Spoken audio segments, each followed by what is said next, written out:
ये वर्ष 2047 तक विकसित भारत की तेज यात्रा का बहुत बड़ा आधार है।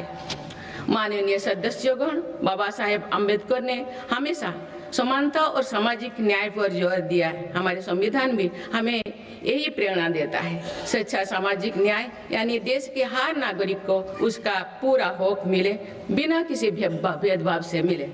मेरी सरकार सच्ची सामाजिक न्याय के लिए समर्पित है और इसी का नतीजा है कि पिछले एक दशक में 25 करोड़ देशवासी गरीबी को हराकर गरीबी से बाहर निकल के सरकार के तीसरे कार्यकाल में गरीबों को सशक्त करने के लिए अभियान और तेजी से आगे बढ़ा है। पिछले एक दशक में गरीबों के 4 करोड़ पक्के घर बने। बीते एक वर्ष में 32 लाख नए घर गरीबों को मिले।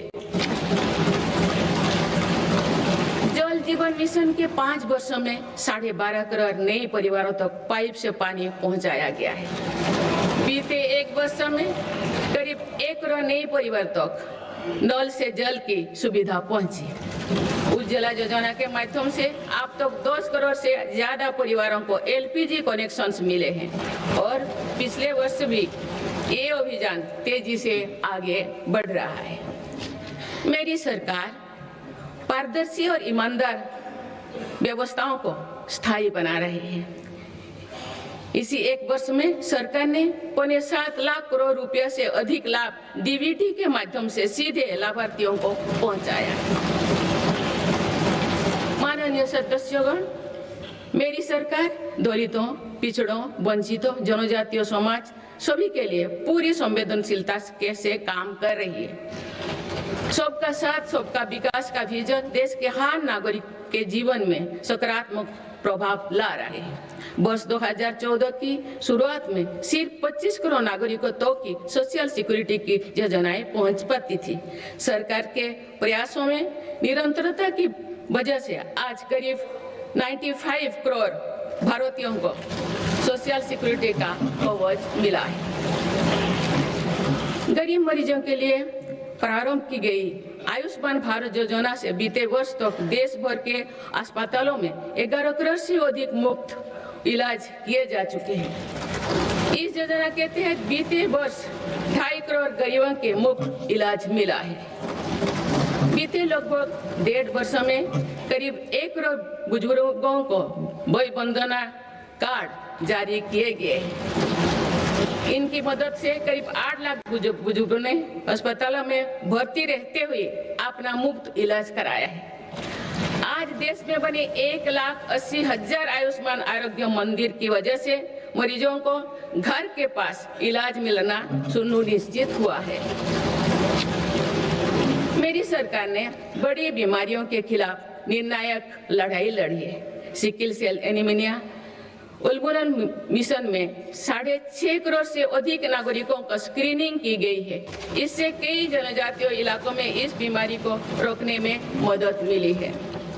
मिशन मोड में चलाए जाए गए अभियानों के कारण जापानी इंसेफेलाइटिस जैसे बीमारियों पर प्रभावी नियंत्रण पाया गया है। उत्तर प्रदेश के कई पिछड़े इलाके ग्रामीण क्षेत्रों में इस रोग की प्रभावी रोकथाम सुनिश्चित हुई है। ये गर्व की बात है कि विश्व स्वास्थ्य संगठन में भारत को आंखों का संक्रमण ट्राइकोमा से मुक्त घोषित कर दिया है। मेरी सरकार हर नागरिक को बीमा सुरक्षा देने के लिए भी प्रतिबद्ध है। प्रधानमंत्री जीवन ज्योति बीमा योजना और पीएम सुरक्षा बीमा योजना की इसमें बड़ी भूमिका है। इन योजनाओं से करोड़ों जरूरतमंद नागरिकों को बीमा कवरेज मिला है। इनके तहत 24,000 करोड़ रुपया से अधिक का क्लेम भी दिया गया है। ये योजनाएं संकट के समय करोड़ों गरीबों का संबल बनी है। माननीय सदस्यगण, मुझे ये देखकर संतोष है कि आज देश के युवा, किसान, श्रमिक और उद्यमी विकसित भारत के निर्माण में अपनी भूमिका का लगातार विस्तार कर रहे हैं। बीते वर्ष के उत्साहवर्धक आंकड़े इसका प्रमाण है। पिछले वर्ष में भारत ने रिकॉर्ड 350 मिलियन टन से ज्यादा खाद्यान्नों का उत्पन्न हुआ है। 150 मिलियन टन उत्पादन के साथ भारत दुनिया का सबसे बड़ा चावल उत्पादन देश बन गया है। हमारा देश विश्व का दूसरे सबसे बड़ा मछली उत्पादन देश भी बना है। ये ब्लू इकोनॉमी में देश की सफलता को दिखाता है। दूध उत्पादन क्षेत्र में भी भारत दुनिया के सबसे सफल देश के रूप में जाना जाता है। एक सहकारिता आंदोलन की मजबूती का परिणाम है। देश के मैन्युफैक्चरिंग सेक्टर में भी इस दौरान रिकॉर्ड ग्रोथ दर्ज किया है। मोबाइल मैन्युफैक्चरिंग जैसे फील्ड में भारत अब दुनिया का दूसरे सबसे बड़ा देश बन गया है। 2025-26 के पहले 5 महीने में भारत का स्मार्टफोन एक्सपोर्ट 1 लाख करोड़ रुपया के पार हो गया था। इस साल भारत ने 100 से अधिक देशों को इलेक्ट्रिक व्हीकल का निर्यात शुरू किया। माननीय सदस्यगण, मेरी सरकार भ्रष्टाचार और घोटाला से मुक्त व्यवस्था का निर्माण करने में सफल हो रहा है। इससे करदाताओं की एक एक पाई देश के विकास और जन कल्याण से खर्च हो रही है। भारत आज आधुनिक इंफ्रास्ट्रक्चर पर अभूतपूर्व निवेश कर रहा है। जल, थल, नभ हर क्षेत्र में भारत की तेज गति आज विश्व में चर्चा का विषय है। अटल जी के समय पीएम ग्रामीण सड़क योजना शुरू हुई थी। बीते 1 वर्ष में भारत ने लगभग 18,000 किलोमीटर नई ग्रामीण सड़कें जोड़ी है। अब भारत की करीब पूरी ग्रामीण आबादी सड़क से जुड़ चुकी है। गरीब तथा मध्यम वर्ग की सेवा में लगी भारतीय रेल तेजी से 100% इलेक्ट्रिफिकेशन के लक्ष्य के प्रति आगे बढ़ रही है। मिजोरम के आइजल और नई दिल्ली को डायरेक्ट रेल रोड से जोड़ा गया है। बीते वर्षों जब आइजल के स्टेशन पर पहली बार राजधानी एक्सप्रेस का आगमन हुआ तो स्थानीय लोगों के उत्साह ने सारे देश को प्रसन्नता के भाव से जोड़ा है। जम्मू कश्मीर में विश्व के सबसे उच्च रेलवे आर्च ब्रिज, चुनाव ब्रिज और तमिलनाडु में नई पंबन ब्रिज का निर्माण कर भारत ने इंफ्रास्ट्रक्चर क्षेत्रों में एक कीर्तिमान स्थापित किया है। आज जम्मू कश्मीर से केरल तक 150 से ज्यादा वंदे भारत ट्रेनों का नेटवर्क खड़ा हो चुका है। कुछ दिन पूर्व ही वंदे भारत ट्रेनों के नई पीढ़ी का पदार्पण हुआ है। बंगाल से असम के बीच वंदे भारत स्लीपर ट्रेनों की शुरुआत भारत की रेल प्रगति की नई उपलब्धि है। भारत के मेट्रो नेटवर्क पर भी देशवासियों को गर्व है। 2025 में भारत का कुल मेट्रो नेटवर्क 1000 किलोमीटर के ऐतिहासिक आंकड़ों को पार कर गया है। भारत दुनिया के तीसरी सबसे बड़े मेट्रो नेटवर्क वाला देश बन गया है। मेरी सरकार ने इनलैंड वाटरवेज के विकास पर भी अनेक काम किए हैं। पहले भारत में राष्ट्रीय जलमार्गों की संख्या 5 थी, जो अब 100 से अधिक हो चुकी है। इससे उत्तर प्रदेश, बंगाल, बिहार समेत पूर्वी भारत के राज्य लॉजिस्टिक हब बनकर उभर रहे हैं। क्रूज टूरिज्म से तटीय और नदी इलाकों में पर्यटन बढ़ रहा है और स्थानीय अर्थव्यवस्था मजबूत हो रही है। माननीय सदस्यगण, स्पेस टूरिज्म भी अब भारत की पहुंच से दूर नहीं है। भारत के युवा अंतरिक्ष यात्री शुभांशु शुक्ला का इंटरनेशनल स्पेस स्टेशन पर पहुंचना एक ऐतिहासिक यात्रा का आरंभ है। आने वाले समय में हमारा देश अंतरिक्ष में भारतीय स्टेशन की स्थापना की दिशा में आगे बढ़ने वाला है। देश बहुत उत्साह के साथ गगनयान मिशन पर भी काम कर रहा है। माननीय सदस्यगण, दशकों से लंबित परियोजनाओं को गति देने के लिए योजनाओं के लाभ को हर लाभार्थी तक पहुंचाने के लिए मेरी सरकार ने प्रगति नाम से एक नई व्यवस्था आरंभ की है। दिसंबर 2025 में प्रगति के 50वें बैठक का ऐतिहासिक पड़ाव भी आया। बीते बीते वर्ष में प्रगति ने 85 लाख करोड़ रुपया से अधिक के प्रोजेक्ट्स के गति दी। लाखों करोड़ रुपया की कल्याणकारी योजनाओं को धरातल पर उतारने में मदद की। रिफॉर्म, परफॉर्म, ट्रांसफर के जिस मंत्रों को लेकर देश चल रहा है, उसकी सफलता में प्रगति की इन बैठक ने बहुत बड़ी भूमिका निभाई है। माननीय सदस्यगण, बीते 11 वर्षों में देश की आर्थिक नींव बहुत मजबूत हुई है। दुनिया में अनेक प्रकार के संकटों के बावजूद भारत दुनिया की फास्टेस्ट ग्रोइंग मेजर इकोनॉमी बना हुआ है। भारत ने महंगाई दर को कम रखने के अपने रिकॉर्ड को और बेहतर किया है। इसका सीधा फायदा देश के गरीब और मध्यम वर्गीय परिवारों को हो रहा है। मेरी सरकार ने नीतियों के कारण देशवासियों की आय बढ़ी है, बचत बढ़ी है और खरीद शक्ति में भी वृद्धि हुई है। अभी यूरोपियन यूनियन के साथ फ्री ट्रेड एग्रीमेंट पर जो सहमति हुई है, मैं सभी देशवासियों को इसके लिए बहुत बहुत बधाई देती हूँ।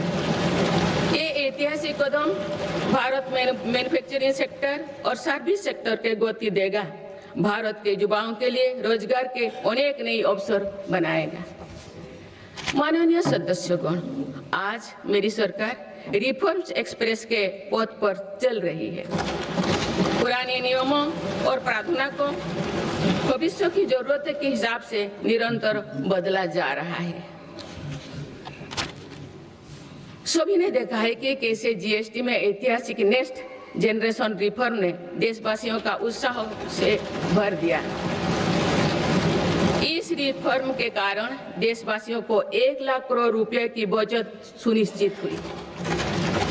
जीएसटी में कटौती के बाद वर्ष 2025 में 2 व्हीलर का रजिस्ट्रेशन 2 करोड़ से पार कर गया है।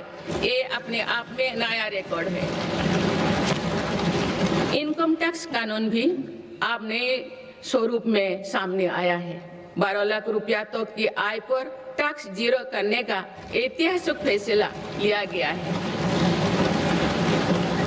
ऐसे रिफॉर्म से गरीब और मध्यम वर्ग परिवारों को अभूतपूर्व फायदा हो रहा है। इससे देश की अर्थव्यवस्था को भी नई गति मिली है। माननीय सदस्यगण, देश में अनेक नए सेक्टर्स के उदय के साथ ही श्रमिकों के हितों को सुरक्षित करना भी उतना ही आवश्यक है। नई श्रमिक कानून लागू करने के पीछे भी ये उद्देश्य है। लंबे समय से देश के श्रम शक्ति दर्जनों कानूनों में उलझे हुए थे। इसको अब सिर्फ 4 कोड में सीमित किया गया है।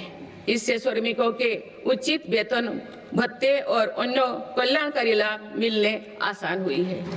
देश के युवाओं और महिलाओं को इसका खास तौर से फायदा होगा। माननीय सदस्यगण, मेरी सरकार भारत को ग्रीन ग्रोथ और आधुनिक टेक्नोलॉजी का पावर हाउस बनाने में जुटे हैं। तेजी से बढ़ती डिजिटल अर्थव्यवस्था, एआई और डेटा सेंटर्स निवेश बढ़ रहा है। इकोनॉमी के इस नए स्वरूप के लिए अधिक ऊर्जा की भी जरूरत है। इस दिशा में परमाणु ऊर्जा की बड़ी भूमिका है।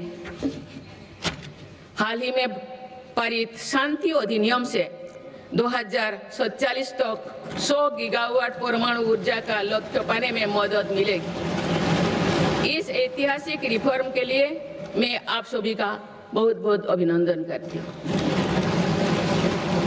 न्यूक्लियर के अलावा भारत सोलर पावर सेक्टर में तेजी से आगे बढ़ रहा है। पीएम सूर्यघर मुक्त बिजली योजना से देश के आम उपभोक्ता आप बिजली के उत्पादक बन रहे हैं। आप तक लगभग 20 लाख रूफटॉप सोलर सिस्टम लगाए जा चुके हैं। इससे लाखों परिवारों के घर में बिजली का उत्पादन बढ़ा है और इन परिवारों के बिजली बिल कम हुई है। इन सभी प्रयासों से भारत एक दशक के अंत तक 500 गीगावाट की रिन्यूएबल एनर्जी कैपेसिटी को लक्ष्य पर जरूर हासिल करेगा।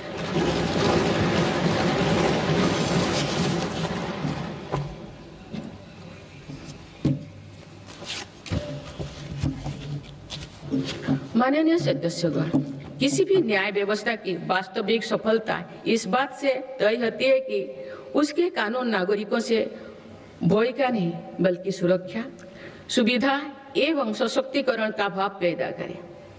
इस बात को ध्यान में रखते हुए भारतीय न्याय संहिता को तेजी से लागू किया गया है। साथ ही जन विश्वास कानून का एक और संस्करण भी देश में लाया गया है। अभी तक 300 से अधिक प्रावधानों को अपराधी की श्रेणी से बाहर किया जा चुका है। विकसित भारत के संकल्पों की सिद्धि के लिए मेरी सरकार इस रिफॉर्म एक्सप्रेस की गति को निरंतर तेज करती है। माननीय सदस्यगण, आजादी के बाद भारत की प्रगति को कुछ शहरों और क्षेत्रों से ज्यादा गति मिली।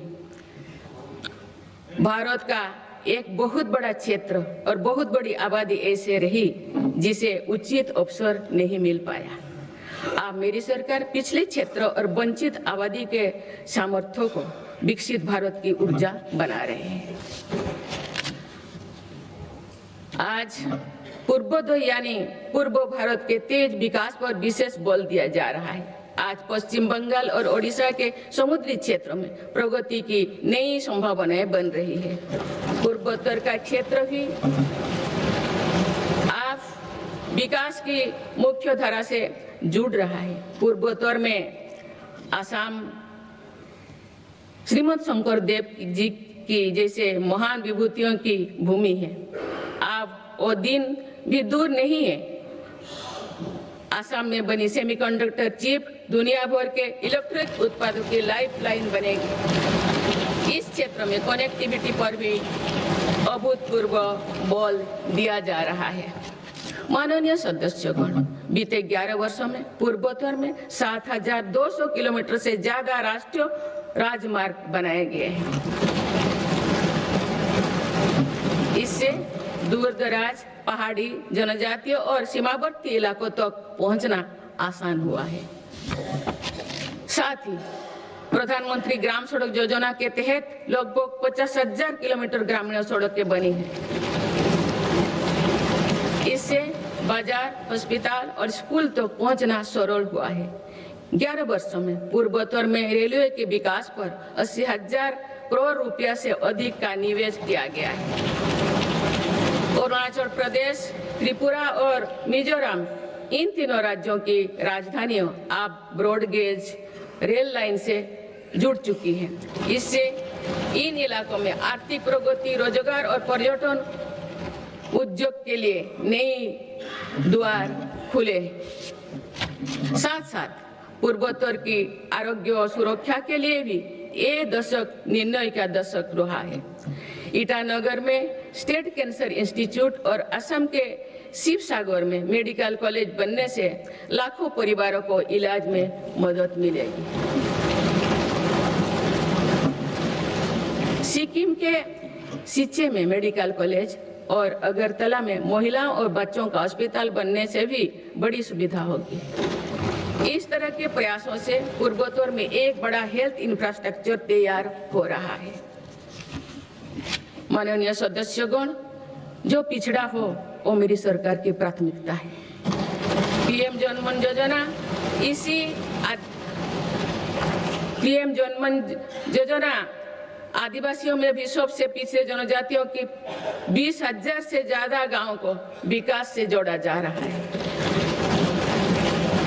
इन गांवों में गरीबों के करीब 2.5 लाख घर इसी योजना के माध्यम से बने हैं।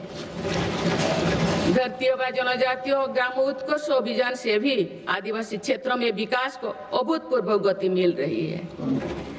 इन दोनों योजनाओं पर सरकार 1 लाख करोड़ रुपया से अधिक खर्च कर रही है। पिछले 11 वर्षों में और लाखों छात्रों को 42,000 करोड़ रुपया से अधिक की पोस्ट मैट्रिक छात्रवृत्ति दी गई है। इससे करीब 5,000 विद्यार्थियों को लाभ हुआ है। 5 करोड़ विद्यार्थियों को लाभ हुआ है। आदिवासी क्षेत्रों में सरकार ने 400 से अधिक एकलव्य आदर्श आवासीय विद्यालय भी खोले हैं। इनमें जनजातीय बच्चों को अच्छी शिक्षा और बेहतर भविष्य मिल रहा है। माननीय सदस्यगण, कृषि का महत्व समझाते हुए संत तिरुवल्लुवर ने कहा था कि समाज के लोग चाहे जिस भी काम से जुड़े हो, हर व्यक्ति का जीवन एक मेहनती किसान के परिश्रम पर निर्भर होता है। इसलिए मेरी सरकार खुशहाल किसान को विकसित भारत की पहली प्राथमिकता के रूप में देखती है। इसी भावना के साथ सरकार ने पीएम किसान सम्मान निधि जैसे योजना को शुरू किए हैं। अब तो इस योजना से किसानों को 4 लाख करोड़ रुपया से अधिक राशि सीधे उनके खाता में भेजी गई है। मेरी सरकार की सही नीतियों और प्रयासों से आज देश के कृषि उत्पादन तेजी से बढ़ रहा है। वर्ष 2024-25 में खाद्यान्न और बागवानी की फसलों में रिकॉर्ड उत्पादन हुआ है। सरकार इन फसलों का भी उत्पादन बढ़ाने के लिए काम कर रही है, जिसमें अभी तक हमारा कृषि क्षेत्र पीछे था। सरकार की मंशा है कि इससे कृषि उत्पादकों का आयात भी कम हो। खाद्य तेल, तिलहन और दलहन से जुड़े नेशनल मिशन के कारण इन क्षेत्रों में देश आत्मनिर्भरता की ओर बढ़ रहा है। इसके लिए इसके बल पर 2024-25 में देश में ऑयल सीड फसलों का उत्पादन भी बढ़ा है। किसानों की अतिरिक्त आय के लिए सरकार द्वारा मिलर्स यानी श्री अन्न को वैश्विक स्तर पर बढ़ावा देने का कार्य भी निरंतर जारी है। माननीय सदस्यगण, आज किसानों को अनाज उत्पादन के साथ ही पशुपालन, मत्स्य पालन और मधुमक्खी पालन से भी आर्थिक प्रगति के रास्ते से जोड़ा जा रहा है। कोस्ट लाइन पर रहने वाले मछुआरों को एक्सक्लूसिव इकोनॉमिक जोन का लाभ देने के लिए नई नीति बनी है। इसके साथ ही हाई सीज की क्षमताओं के इस्तेमाल में सक्षम बनाने के लिए भी नई पॉलिसी बनाई गई है। 2024-25 में देश का मत्स्य उत्पादन लगभग 200 लाख टन हो गया है। 2014 की तुलना में इसमें कुल 105% की बढ़ोतरी हुई है। माननीय सदस्यगण, मेरी सरकार